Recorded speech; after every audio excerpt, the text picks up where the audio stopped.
One will often hear how Saint Sava is patron saint of Serbs. His feast day is 14th January according to Old Calendar and 27th January according to New Calendar. The 14th-27th January is when Saint Sava died.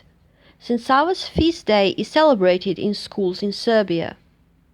Who was Saint Sava?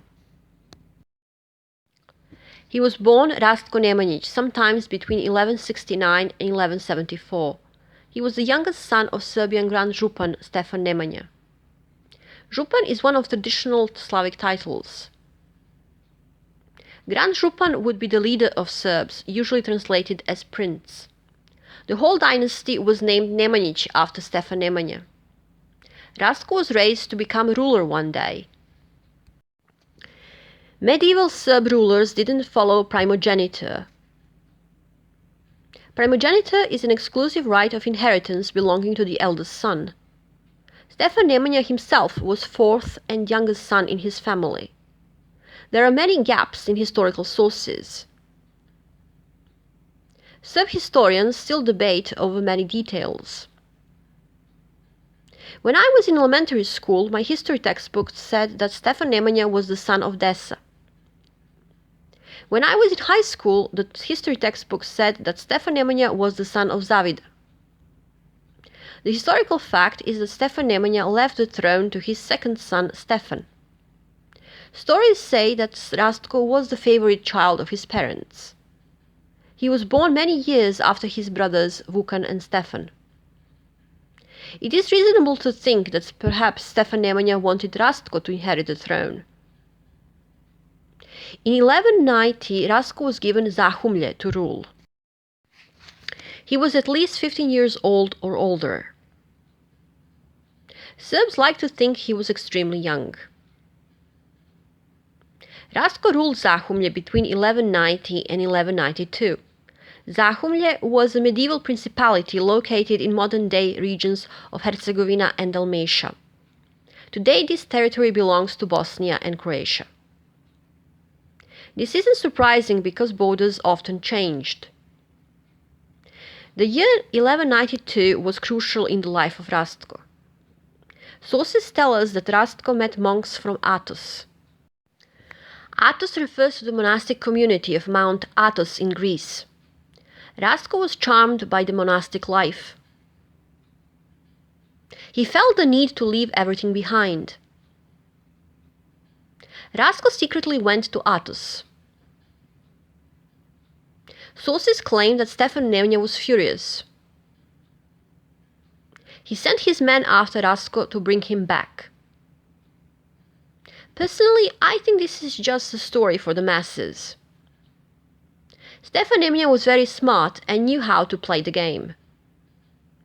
He would have benefited from having a son in the church. Stefan Nemanja had 2 more sons and an unknown number of nephews. Even some of his brothers were still alive. In 1190, Rastko replaced his uncle Miroslav as the ruler of Zahumlje. In 1192, Miroslav returned to the rule over Zahumlje.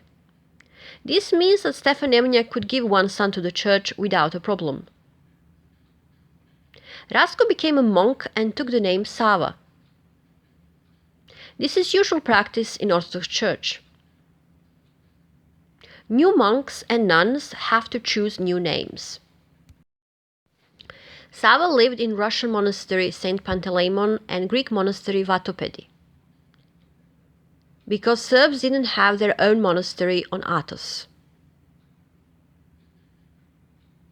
In 1196, Stefan Nemanja decided to abdicate and become a monk. He joined Sava on Athos. Stefan Nemanja took new name Simeon. He would later become Saint Simeon Mirotočevi, English the Mir-flowing. Sava and Simeon decided to establish Serb monastery on Athos.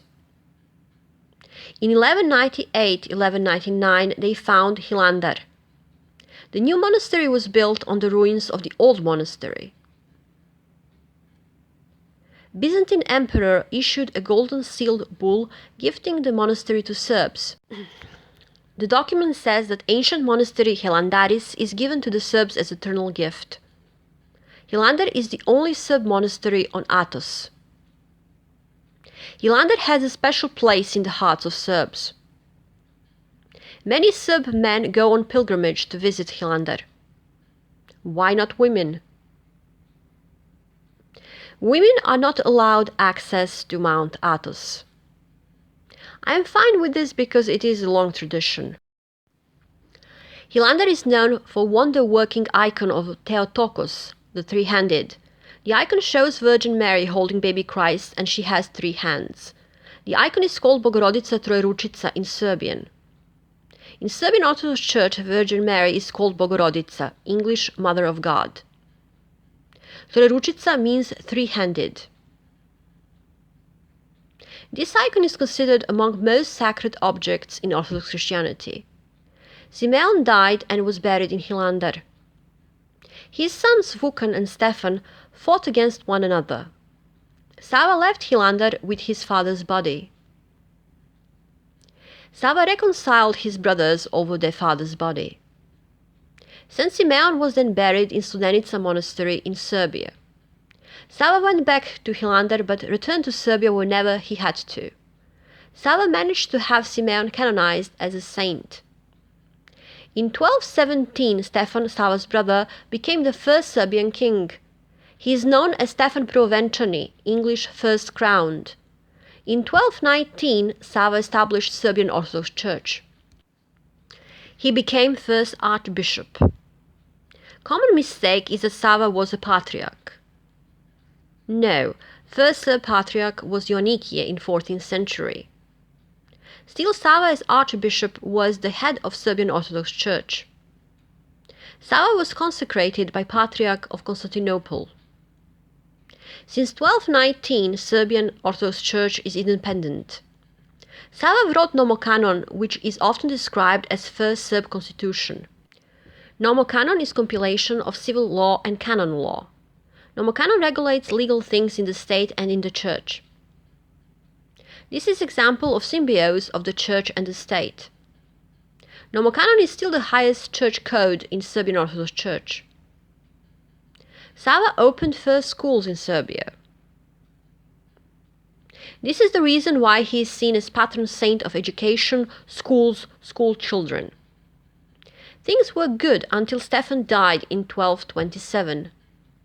The new king became Stefan's son Vladislav. Sava and his nephew Vladislav had a fallout. Sava left Serbia and visited Jerusalem. On his way back, Sava stayed in Tarnovo in Bulgaria. Some sources say he didn't want to go back to Serbia. Sava died in Tarnovo in 1236. He would have been 61 or 67 years old. This is really old age for medieval times. Vladislav had to negotiate with Bulgarians to get Sava's body. In 1237, Sava's body was returned to Serbia. He was buried at Mileševa Monastery. Mileševa was built by Vladislav and he made the monastery more important as the burial place of Sava. Today, Mileševa is best known for White Angel fresco. Mileševa is among most important monasteries in Serbia. The cult of Saint Sava only grew with time. Domitian and Theodosie both wrote Sava's biographies. In 15th century, Ottoman Empire conquered Serbia. Serbs rebelled from time to time. After failed rebellion in 1594, Turks decided to punish Serbs. What was the most precious relic Serbs had? The answer was simple: the body of Saint Sava. Plus, rebels had Saint Sava's face on their flags. In 1594, Grand Vizier Sinan Pasha decided to burn the body. The remains of Saint Sava were taken from Mileševa and brought to Belgrade. His remains were burned in Vračar. Vračar is a neighborhood in Belgrade. The biggest Serbian church, Saint Sava Temple, was built near the place where his remains were burned. The burning of Saint Sava's remains didn't crush Serbs. It made them more determined to liberate themselves one day.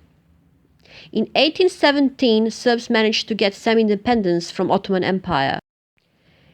In 1823, Serb Prince Miloš established the 27th January a state holiday. All schools in Serbia celebrated 27th January.